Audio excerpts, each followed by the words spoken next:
নারে তাকবীর, নারে তাকবীর। আজকে আমরা উপস্থিত হয়েছি অল বেঙ্গল ইমাম মুয়াজ্জিন এন্ড চ্যারিটেবল অ্যাসোসিয়েশনের পক্ষ থেকে, যে আমাদের বক্তব্য সংবিধান বাঁচাও, দেশ বাঁচাও, সম্প্রীতি বজায় যেন রাখতে হবে এবং উমিদ পোর্টালটা ঠিক করতে হবে। ওয়াক করতে যারা লোকরা আছে তারা যেন তাদের কাজ দায়িত্ব সহকারে সঠিকভাবে যেন করে, প্রপার্টি গুলো যেগুলো মুসলিম প্রপার্টি গুলো আছে সেইগুলো যেন নষ্ট না করে, কারণ এইগুলো ব্যক্তিগত কারোর প্রপার্টি নয়। আমি মনে করি মসজিদ, মন্দির, গির্জা, গুরুদুয়ারা এগুলো কারোর ব্যক্তিগত প্রপার্টি হতে পারে না, এটা সর্বধনী সর্ব মানুষের জন্য।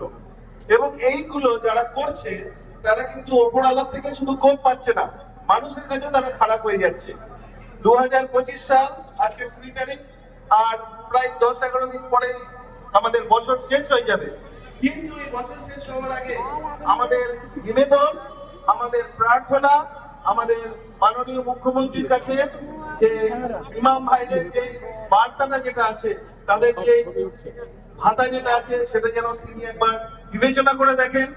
সাথে সাথে যে হিন্দু পুরোহিতরা আছে তারাও যে ভাতাটা পাচ্ছে সেটাও যেন তারা বিবেচনা করে দেখেন। কিন্তু দুঃখের বিষয়, আমি জোর গলায় বলতে চাই, এখনো অব্দি খ্রিস্টানরা কিন্তু 1 টাকাও ভাতা পায়নি। কিন্তু আমাদের নিবেদন মাননীয় মুখ্যমন্ত্রীর কাছে, যেন খ্রিস্টান যারা গরিব যারা আছে, যেসব পুরোহিতরা আছে বা পাস্টাররা আছে, তাদেরকে অন্তত কিছু সাহায্য করুক, কারণ আমরা কিন্তু তাদের জন্য দোয়া করি, প্রার্থনা করি, ভালোবাসি।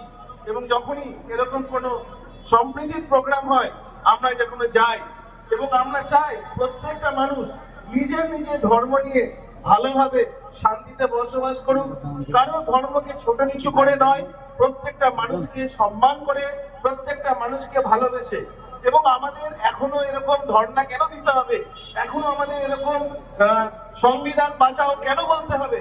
আমাদের দেশের সংবিধান আমরা সকলে, মানুষ থাকলে সংবিধান থাকবে, মানুষ না থাকলে সংবিধান থাকবে না। সংবিধান তৈরি হয়েছে মানুষের জন্য, সেই জন্য আমাদেরকেও শিক্ষিত হতে হবে, আমাদেরকে শিক্ষিত হয়ে শিক্ষার জবাবে দিতে হবে। এবং আমি মনে করি যে অল বেঙ্গল ইমাম মুয়াজ্জিন যে অ্যাসোসিয়েশন, এটা একটা বড় প্ল্যাটফর্ম, এবং এখান থেকে আমাদের বার্তা একটাই হবে, আমরা যেন সত্যিকারের মানুষের মতো মানুষ হতে পারি এবং মানুষের পাশে দাঁড়াতে পারি, মানুষকে সেবা দিতে পারি। এবং আমি মনে করি সাবির আলী ভাই আছেন, আমাদের জিয়াউল হক আছেন, আমাদের নিজামুদ্দিন ভাই আছেন জেনারেল সেক্রেটারি, প্রত্যেকের যে দায়িত্ব তারা এত সুন্দরভাবে করছে, এবং এই অ্যাসোসিয়েশনটাকে সারা বাংলাতে তারা সুন্দরভাবে নেতৃত্ব দিচ্ছে। আমরা তাদের পাশে আছি সবসময়, তাদেরকে আমরা ভালোবাসি, তাদেরকে আমরা স্নেহ করি। এবং আমি শুধু এটা মনে করি, আমাদের মধ্যে সনাতনী ট্রাস্ট থেকেও আছেন আমাদের ব্যানার্জি বাবু, সুমন ব্যানার্জি, এবং তার সঙ্গে আরো বাবুরা আছেন, বিশ্বজিৎ বাবু আছে, আরো অনেকে আছে। এবং আমরা খ্রিস্টান, এবং আমরা শুধু এখানে হিন্দু, মুসলিম, খ্রিস্টান নয়, শিখজনও আছে। আমরা চাই সবাই মিলে একসঙ্গে আমাদের বঙ্গবাসীদেরকে ভালোবাসতে চাই। বঙ্গবাসীর যে রাইট, সিটিজেন্স রাইট, যেটা সংবিধানে যে রাইট গুলো আছে সেগুলো আমরা পালন করতে চাই। আমরা কখনো নামাজের সময় কাউকে ডিস্টার্ব করবো না, কারণ প্রার্থনা হচ্ছে সেখানে ডিস্টার্ব করবো না, মন্দিরে যদি কেউ পুজো করে তাকে ডিস্টার্ব করবো না। আমরা যে যা ধর্ম নিয়ে ভালোভাবে থাকি না কেন, কোন ধর্মের লোককে আমরা খারাপ বলবো না, কারণ প্রত্যেকের ব্যক্তিগত স্বাধীনতা আছে, প্রত্যেকটা মানুষের ব্যক্তিগত একসঙ্গে তার নিজের ধর্ম পালন করার তার অধিকার আছে।